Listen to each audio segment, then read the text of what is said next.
Mwasuzemtia, good morning. Welcome back to Morning at 10 TV.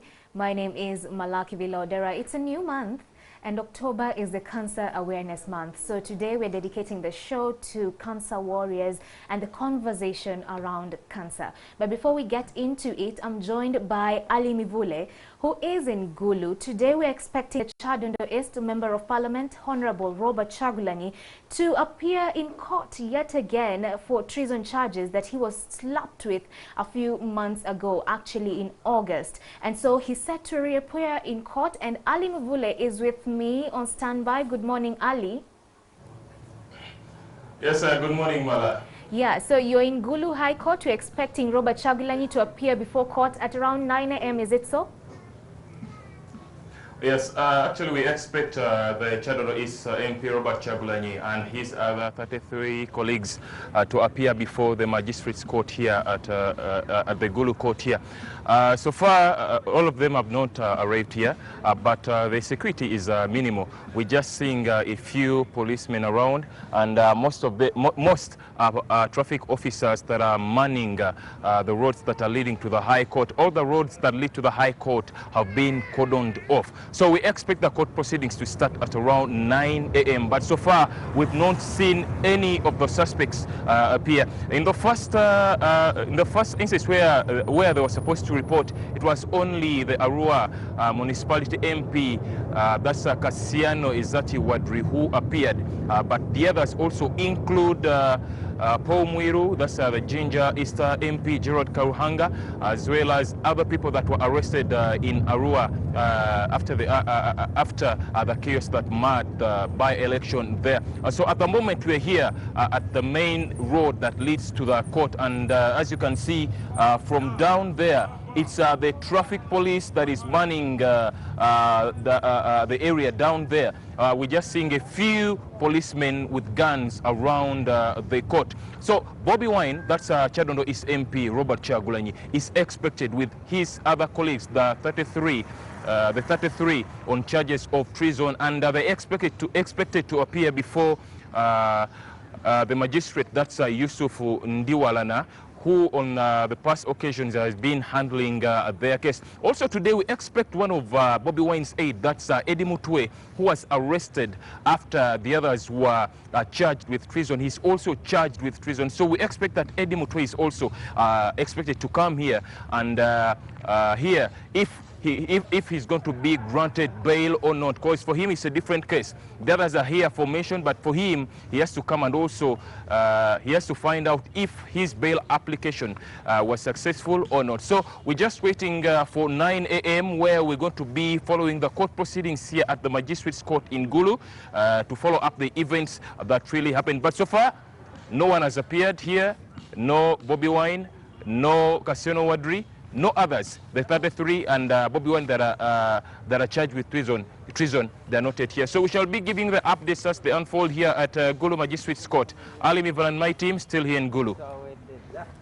Ali Muvule, who is at the Gulu Magistrates Court. Of course, like he said, Bobby Wine is set to reappear in court over the treason charges against him. It's not just him, but plus the other over 33 people who are charged with treason as well. So we'll keep you up to bits. NTV Uganda will be going live. Of course, he said that they're expected to appear before court at around 9 a.m. So we will be sure to keep you informed on that particular development. Now, back in studios, like I said, October is Cancer Awareness Month, and we'll be talking about that. What are these myths that we've been having about cancer? How best can we fight this scourge? It's actually becoming an epidemic because the numbers are growing by the day. And so in studios to talk about that is Dr. Juko Edrin, who is the Chief Medical Officer of UMC Victoria Hospital. Thank you so much for making time. Thank you, Mala. Doctor, let's start on a low note. Children and cancer. Yes. We've always for a very long time thought that cancer is for the old folks. But now, over the past few years, we've been seeing young people getting cancer.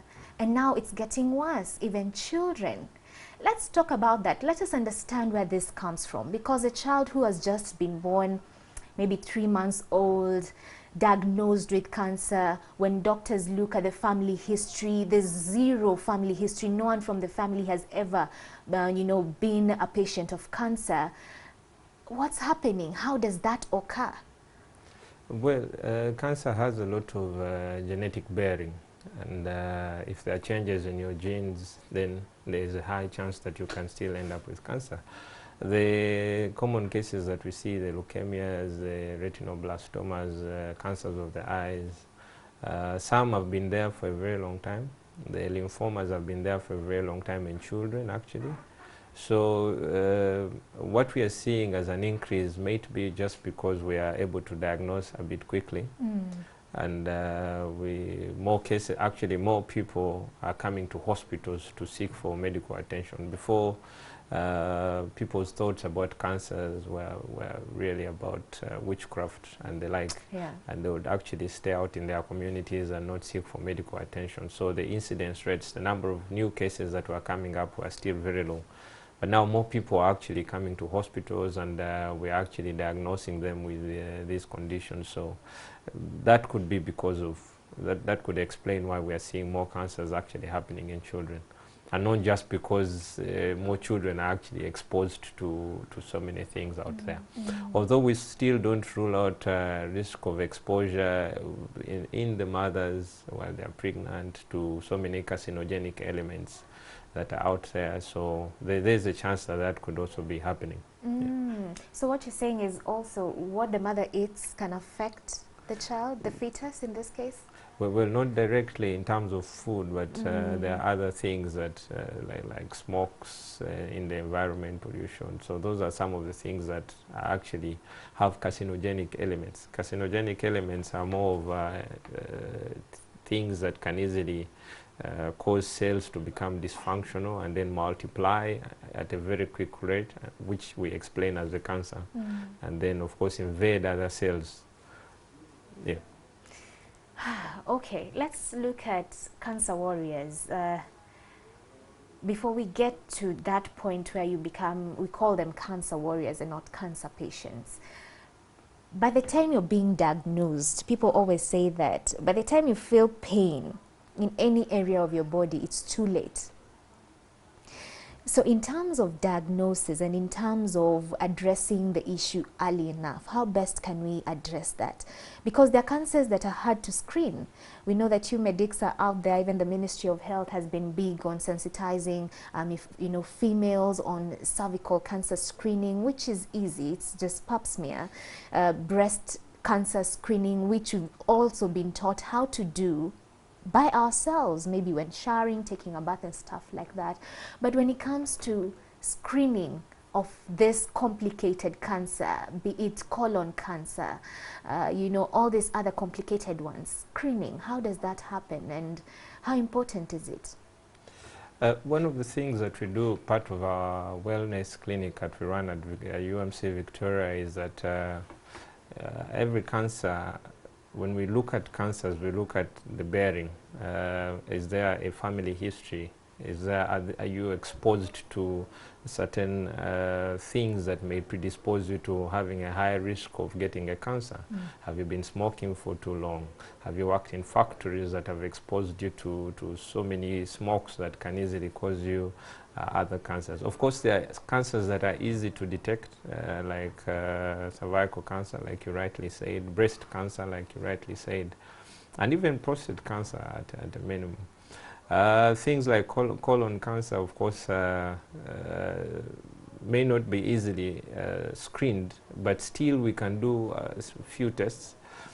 Things like checking for hidden blood in your stool, which if you come for annual checkups, we still add those tests as part of your annual checkup. So we can easily detect hidden blood in your stool, and we are able to now do it retrospectively. Now we start looking for the cancer instead of waiting for you to come with the symptoms, and then we start looking for the cancer. So it's possible. If people are more involved in annual checkups, then it is very easy. Of course, the cost implication is one of the things that prevents people to know about their status a bit early. But like you rightly said, we are encouraging more people to come for screenings. for cancers which are actually having a very high burden on our communities. Things like cervical cancer, which is the leading cause of cancer in women. Yeah. As simple as a pap smear could probably save your life. But what we are seeing more in the community is that the younger people, I think one time I was talking to a young person of about 22 years, and I'm asking them, have you done a pap smear before? And she was like, what do you mean by a pap smear? And I explained the whole process. You have to sit in front of a doctor or a midwife, and I'll have to insert something like a metal, and then I'm able to take off a few cells. You know, it's painless. And it's not painless. It's minimal pain compared to what we are going to see in when you have the cancer itself. And that's the challenge. And she told me, there's no way I'm going to sit in front of someone and expose myself. Now you could see the thinking that we have.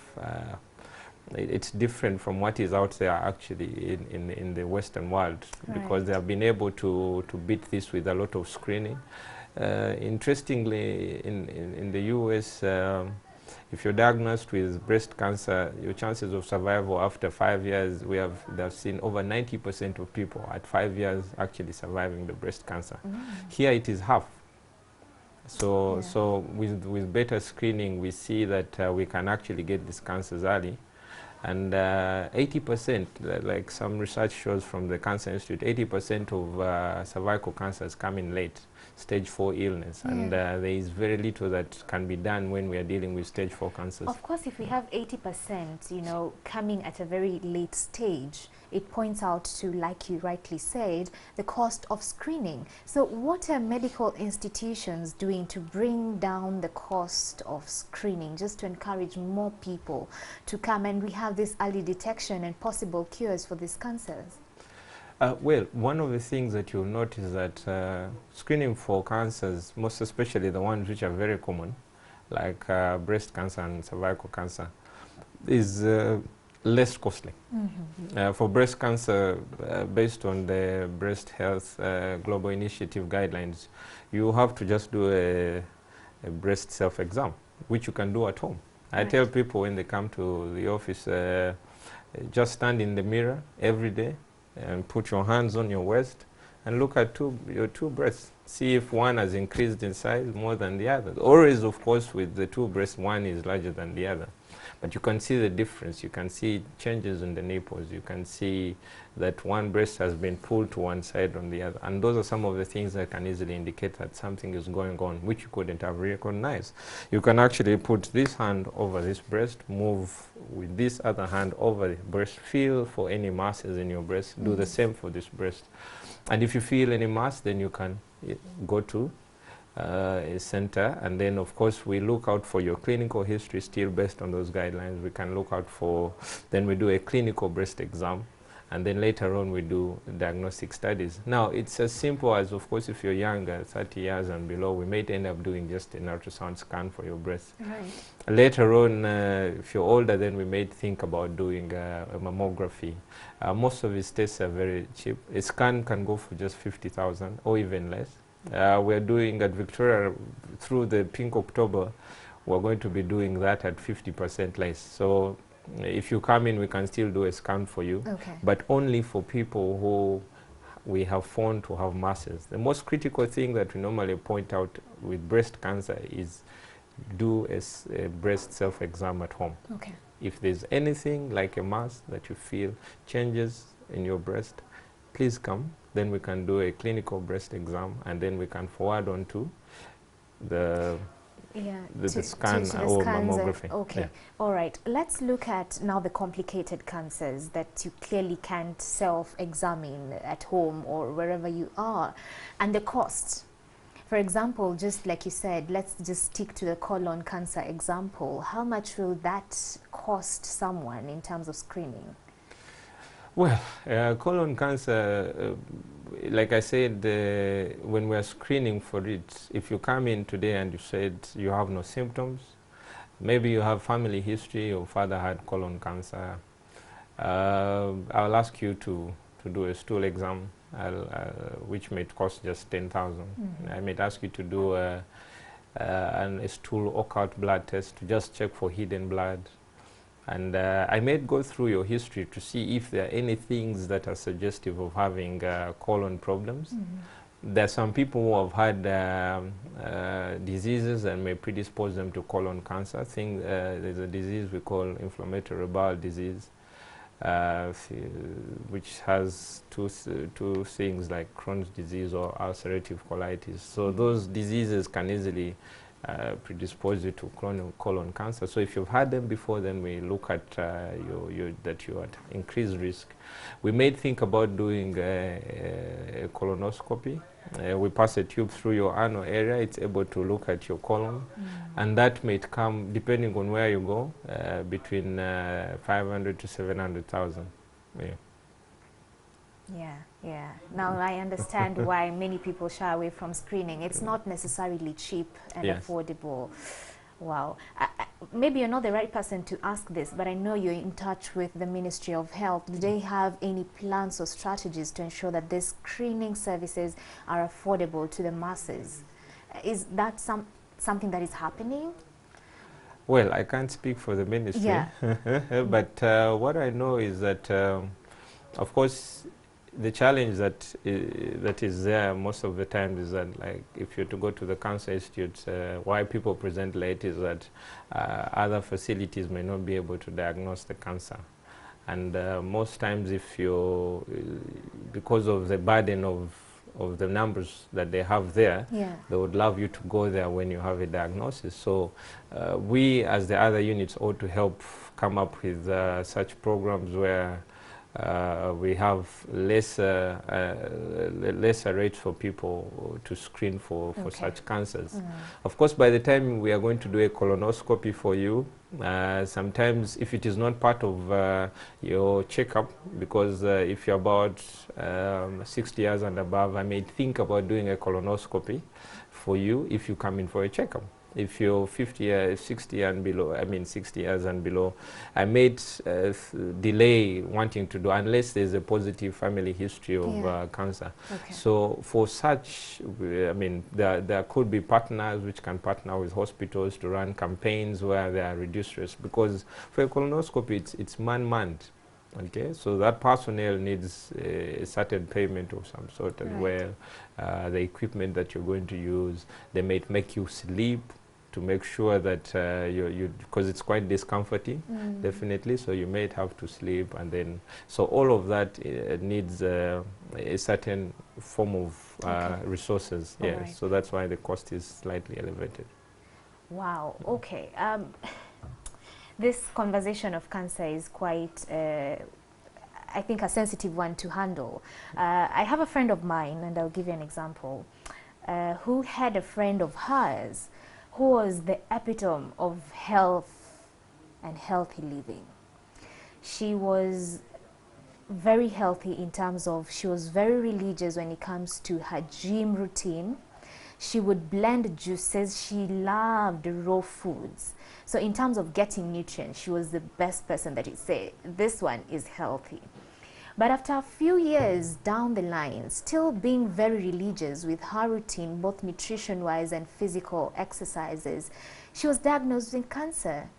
And a few months down the line, of course, she went through the treatment process, but went into remission and died.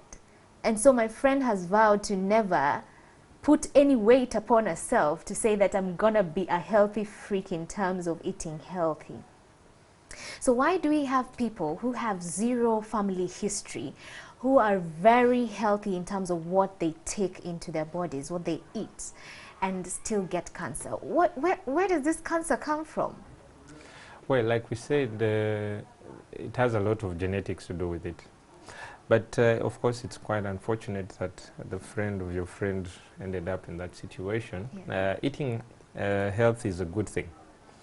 The fruits, the raw foods, and the like, lots of antioxidants. We think of cancer as chronic disturbance of cells then causes them to start forming new cells, and then those new cells may form at a very fast rate, and then we have a cancerous process. So antioxidants can help with that. It's not as a treatment modality, but it's a good thing. It puts you at a lesser risk. But that doesn't remove the risk completely. That's what we normally encourage people. Of course, there are millions of diseases that you could get if you don't eat right. So we should still eat right, definitely. But one of the things that we have a challenge with in Uganda is that we trying to track family history is very hard. Because before, those are some of the elements that miss in the story, and people will never tell you the right story. I will tell you because I've worked in the medical field for long enough to know. Most times when people die, I get to know why they have died, but what you will hear at the funeral service is very different from what exactly the person died of. Probably they protect the image of the person, so that means that no one will know exactly if you're predisposed in a certain way, and whether your grandfather died of this cancer. Okay, there are some cancers which jump generations. Your grandfather could have it, but your father will not have it. Then you will have it as a grandchild. So that as well, you may not know what killed your grandfather. Right. But yet that was a predisposing factor. So sometimes we might say there's zero predisposing in terms of family history, and that may not actually be true. So that has a very big bearing in the way cancers come up. Now, because we can diagnose cancers these days, then that means that probably in the next 1 or 2 generations, people will be able to say, okay, my auntie died of a cancer because I knew about it, and that means that I'm at risk. Okay, yeah. So people who are at risk, who are predisposed because of genetic issues, maybe their parents, you know, like you said, had cancer, grandfather, great-grandfather, will detoxing, and I know you laughed over this because I asked you, how often should we detox, you know, and nutrition, does it play a major role, especially once you know that you're predisposed? What should you do to prevent yourself from getting to that point? Something that you can do yourself without having any other person to influence that, like nutrition. Will it help? Well, if you have a family history, that means that there are certain genes that could be in you, and they may predispose you to cancer. So you will not, eating right or having or detoxing may not change those genes. I hope you get me there. Right. So the genes will be there. That means that you'll still have a chance of getting it. Now, that's where we also get to a point where we're not sure. You can still have the genes but not get the cancer. But someone else will have the same genes and still end up getting the cancer. So the predisposition is what we're talking about, that yes, if you have these genes, there's a high likelihood that you will end up getting the cancer because of your family history. Now, if you detox or if you eat right, what we are trying to aim at is that there are other cancers, just not only breast cancer or prostate cancer, which have a genetic predisposition. No, there are other cancers as well, which you may prevent yourself from getting. We tell people to have high fiber diets and the like, because those are the things that might end up helping you not get colon cancer, for say. Right. So as you're preventing the genetically predisposed cancers, there are other cancers as well which you can prevent yourself from getting by eating right, definitely. And of course other illnesses. You may not die of cancer and you die of a heart attack because you're obese and you didn't eat right, and you know, and that may take you way before even the cancer comes to take you when you're 80. How often should we detox then? If you can do it every day, it's good. Every day meaning? If you can, but of do course high fibers, juices, fruits? Yes, we encourage people because a lot of antioxidants are in that, and that helps a lot. If you can, definitely, we push for that. It's what we call right living. Although once in a while people would like to have a bit of lots of carbohydrates or fat, we still don't prevent them from going ahead to do so. It's one of the things we push for is people not eating too much of something every day, regularly. If you're having high fat diets every day, then we start thinking before you know it, you'll be in trouble. Okay. Basically. As we come to a close, let's look at the treatment options. Of course, the main one being chemotherapy.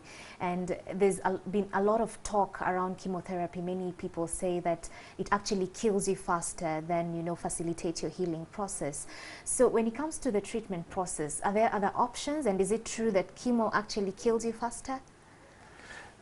Well, that's an interesting one. I know I've encountered a couple of people we are treating even at our own hospital. One of the things that we keep in mind always is that when you come in as stage 4 illness, you have lots of cancer cells that have gone to other organs. Let me say if you started from the colon, the cancer has gone to the bone, the cancer has gone to the liver or to the lungs or to the brain, depending.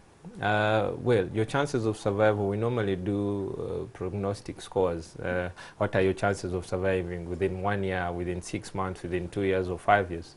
So sometimes it's very hard to even tell that you're going to survive for 6 months. We have monitored a couple of people, and we can still tell you that when you have this kind of cancer, you are not going to survive 6 months. So sometimes when we say, okay, can chemotherapy help you in that stage, or radiotherapy, okay, and then with that in mind, we start the treatment. Now, sometimes people who have stage 4 illness come in when they are very weak, they have lots of other issues going on, and the chemotherapy, these are strong medications, they suppress cells from actually multiplying at a faster rate, but not only cancer cells, even other cells of the body. And that's why sometimes people lose their hair, because the hair cells are the ones which multiply very fast, so the drugs actually prevent that from happening. That means that you can easily lose your hair. So what you're saying is it actually depends on the stage of cancer and actually the type of cancer as well. And your body as well. If you're strong enough to actually take in the medication, we can do 1 cycle or 2 cycles. Even after 1 cycle, you may still not be able to take in the 2nd cycle, and there are other things actually that come into play. So every time we are weighing, will it help you, will it not help you? All right. So you have to weigh. Okay. The cancer conversation still continues. Doctor, thank you so much for coming in studios. After this short commercial break, Take Note will be up next. Flavia Tumusime will be talking to a cancer warrior, cancer survivor. Be sure to keep it here so you can get more of this. Let's fight this together. Let's support cancer warriors, because you never know, tomorrow it might be you. That has been it for Solutions segment. My name is Malaki Vilaodera. Take Note is up next. Stay tuned.